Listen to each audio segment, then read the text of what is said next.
फल बहुत समय पहले की बात है। एक छोटा सा गांव था जहां एक संत रहते थे। वे बहुत ज्ञानी और परोपकारी थे। गांव के लोग उन्हें बहुत मानते थे और उनके प्रवचनों को बड़े ध्यान से सुनते थे। एक दिन एक अमीर आदमी संत के पास आया। उसने कहा, महाराज, मैं बहुत धनवान हूं, लेकिन मुझे शांति नहीं मिलती। कृपया मुझे बताइए कि मैं कैसे सच्ची शांति प्राप्त कर सकता हूं।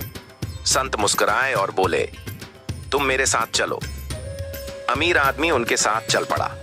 वे दोनों गांव के बाहर एक खेत में पहुंचे। वहां एक किसान मेहनत से हल चला रहा था। उसका शरीर पसीने से तर था, लेकिन उसके चेहरे पर संतोष की मुस्कान थी। संत ने अमीर आदमी से कहा, देखो, यह व्यक्ति सच्ची शांति में जी रहा है, क्योंकि यह अपने कर्मों को ईमानदारी से कर रहा है। यह न तो किसी का हक छीनता है।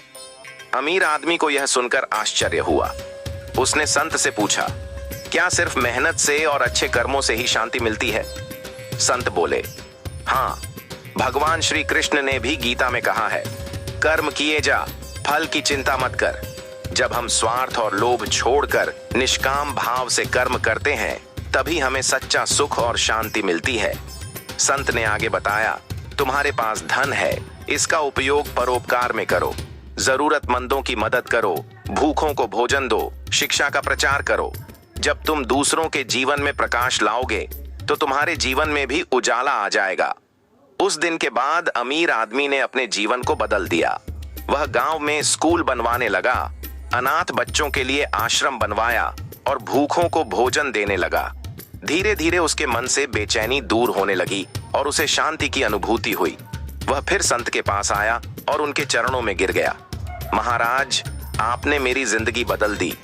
अब मैं जान गया हूं कि सच्चा सुख देने में है, लेने में नहीं।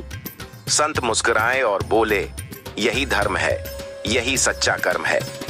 इस कहानी से हमें यह सीख मिलती है कि सच्ची शांति और सुख बाहरी धन से नहीं, बल्कि अच्छे कर्मों और दूसरों की सेवा से मिलते हैं। तो दोस्तों, आपसे अनुरोध है कि मेरे चैनल को लाइक और सब्सक्राइब जरूर करें